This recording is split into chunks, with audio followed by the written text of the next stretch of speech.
Welcome to Maths Katta, my YouTube channel. Standard 10, Maths 2. Chapter number 3, Circle.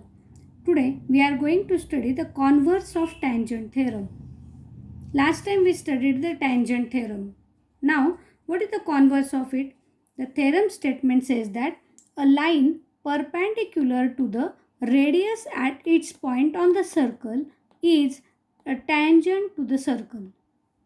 म्हणजे जर एखादी line जी perpendicular असेल रेडियसला to the radius at its point of on the circle, म्हणजे रेडियसचा जो पॉईंट सर्कलवर आहे त्या पॉईंटला जी लाईन परपॅन्डिक्युलर असेल ती लाईन आपल्याला प्रूव्ह करायचं आहे is a tangent to the circle, की ती सर्कलला टँजंट आहे हे प्रूव्ह करायचं आहे.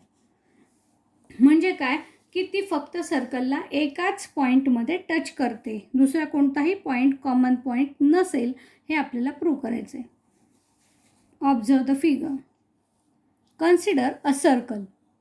दिस is a radius. M is a centre of a circle and mn is a radius of a circle. The point of the radius which is on the circle is point n. A line L is perpendicular to this radius at this point n. बघा, a line perpendicular to the radius at its point on the circle. मग point on the circle रेडियसचा कोणता आहे n. मग n या पॉईंटमधून आपण perpendicular mnला perpendicular draw केली आहे. आपल्याला प्रूव्ह करायचं हे आपण लिहून घेतलं. Line L is perpendicular to segment M N at point N. पण to prove that line L is tangent to the circle, म्हणजे ही टँजंट हे प्रूव्ह करायचं आहे. याचाच अर्थ हा एन हा पॉईंट हा एकच पॉईंट ऑफ कॉन्टॅक्ट आहे की जो लाईन आणि सर्कल यांना कॉमन पॉईंट ऑफ इंटरसेक्शन असणार आहे. हे आपल्याला प्रूव्ह करायचं आहे. मग त्यासाठी आपल्याला असं म्हणावं लागेल की आणखीन एखादा पॉईंट जर आपण लाईन एलवर घेतला, लाईन एलवर अनंत इन्फायनाईट नंबर ऑफ पॉईंट्स आहेत, त्यातला कुठलाही जर पॉईंट आपण लाईन एलवर घेतला तर आपल्याला प्रूव्ह करावं लागेल की तो पॉईंट हा सर्कलवर नाही आहे. मग असे कोणतेच पॉईंट जर तसे घेतल्यानंतर जर सर्कलवर येणार नसतील तर असं सिद्ध होईल की हा एन हा एकच पॉईंट असा आहे की तो लाईन आणि सर्कलवर कॉमन पॉईंट आहे. आणि मग असं म्हणता येईल की तो एकच पॉईंट असल्यामुळे ती लाईन ही टँजंट आहे. म्हणून आपण एक पॉईंट सर्कलवर नसलेला लाईन एलवर एन व्यतिरिक्त असलेला पॉईंट घेतला आहे. नाव let P be any point on the line L and join the segment M P. Then now it is given that this line L is perpendicular to segment MN, then triangle MNP is a right angle triangle. You know that in this right angle MN is a perpendicular, N is a right angle, and therefore MP is a hypotenuse of the triangle. When MP is a hypotenuse, then you know that in any triplet hypotenuse is always largest side of this right angle triangle, and therefore MP is greater than MN. MN हा radius आहे, तसाच NP पण घेता येईल, परंतु आपण MN रेडियसशी आपल्याला compare करायचं असल्यामुळे आपण MN घेतला आहे. मग MP is greater than MN also and NP also, then consider MP is greater than MN. मग याचा अर्थ काय झाला की MP ही जर MNपेक्षा मोठी आहे म्हणजे ती रेडियसपेक्षा मोठी आहे, तर Mचं P पासूनचं डिस्टन्स हे रेडियसपेक्षा जास्त आहे, म्हणजेच हा P पॉईंट हा एक्सटर्नल पॉईंट झाला सर्कलवरचा, कारण तो रेडियसपेक्षा जास्त आहे. म्हणून बघा, the segment MN is a radius and P is not a point on the circle. No other point except N of the line L is on the circle. मग असे आपण अनेक पॉईंट P जर आपण या लाईनवरती घेतले तर आपल्याला या प्रकारेच परत म्हणावं लागेल आणि मग त्यावरून असं म्हणता येईल की no other point except N is a point on the line of a line L is on the circle, and this shows that line L intersect the circle in only one point, and therefore line L is a tangent to the circle. लक्षात आलं हे विद्यार्थ्यांना की हे hypotenuse, फक्त याचा hypotenuse हा मोठा असल्या कारणाने त्यावरून तुम्हाला हे थेरम इनडायरेक्टली प्रूव्ह करता येतं. नाव tangent of the circle, tangent to the circle. There are two different ways to show the tangent to the circle. When the point is on the circle and when the point is not on the circle, that is exterior point of the circle. Observe that this is a point of A which is on the circle.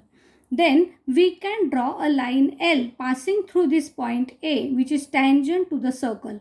That means this L is only one line we can draw which is a tangent to the circle, and therefore when the point is on the circle we can draw one and only one tangent to that circle from passing through the given point. Now observe the circle again, and a point A is not on the circle but it is exterior to the circle. And when we draw a line passing through A and touches the circle, we can draw it two ways. That is, this is line AP and this is line AQ. Both are passing through the point A and both are touches the circle in only one and one point. Means this line passes from A and touching to the circle at point P, while this line is passing through A and touching to the circle at point Q. Thus, when the point is the exterior to the circle, then we can draw two tangents from the exterior point.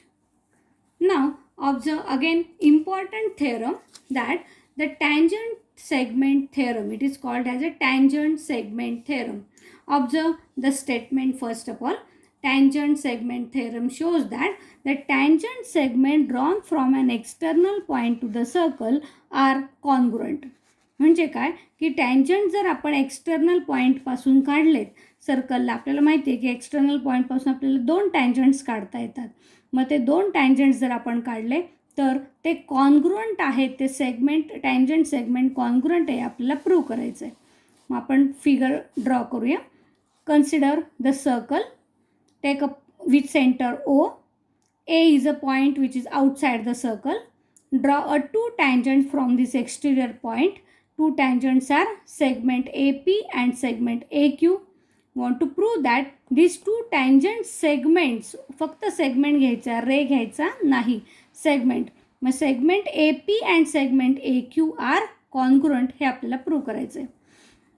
आता 9वीला तुम्ही शिकलेला आहात की केव्हाही जर segment congruent आहे असं prove करायचं असेल किंवा अँगल कॉन्ग्रुअंट आहेत असं प्रूव्ह करायचं असेल तर नेहमी तुम्हाला सांगितलेलं आहे की पहिल्यांदा त्या सेगमेंट असलेले ट्रायंगल ऑब्झर्व करायचे.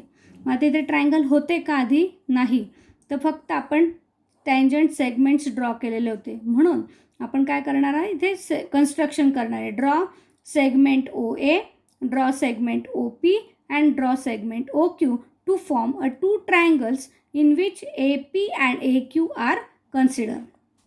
Now construction here. Then consider these two triangles. म्हणजे आता हे दोन ट्रायंगल विचारात घ्यायचे आहेत की ज्यामध्ये एका ट्रायंगलमध्ये सेगमेंट AP आहे आणि दुसऱ्या ट्रायंगलमध्ये सेगमेंट AQ आहे. मग असे दोन ट्रायंगल्स कोणते बघा. OPA, this is one triangle and another triangle is triangle OQA. मग हे दोन ट्रायंगल जर आपण कॉन्ग्रुअंट दाखवले तर आपोआपच त्यांच्या करस्पॉन्डिंग साईड्स कॉन्ग्रुअंट होणार आहेत. मग आता हे दोन ट्रायंगल कसे कॉन्ग्रुअंट होतील लक्षात येत आहे पटकन तुमच्या की हे जर दोन ट्रायंगल असतील, हे राईट अँगल ट्रायंगल आहेत ऑलरेडी, म्हणजे OA ही कॉमन सेगमेंट आहे आणि ती हायपोटेनियस पण आहे आणि OP आणि OQ ह्या रेडाय आहेत एकाच सर्कलच्या, म्हणून त्या कॉन्ग्रुअंट आहे.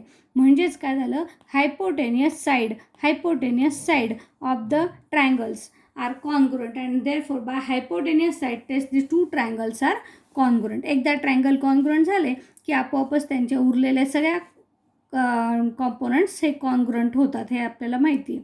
मग in triangle OPA and in triangle OQA, segment OP and segment OQ are congruent because radii of same circle. Segment OA is congruent to बघा OA आणि इकडे पण OA, 1-1 करस्पॉन्डन्स बरोबर आहे. Segment OA is congruent to segment OA because it is a common segment and therefore triangle OPA is congruent to triangle OQA by hypocyte test and therefore segment AP is congruent to segment AQ because corresponding sets of congruent triangle means CSCT. अशा पद्धतीने हे theorem आपल्याला prove करता येतं. हे अत्यंत महत्त्वाचं theorem आहे. प्रूफसाठी परीक्षेला नेहमी विचारलं जातं. आता याच्यावर एक्झाम्पल्स बघा कसे असतात आणखीन बघूया. In this example segment RM and segment RN are tangent segments of the circle with center O.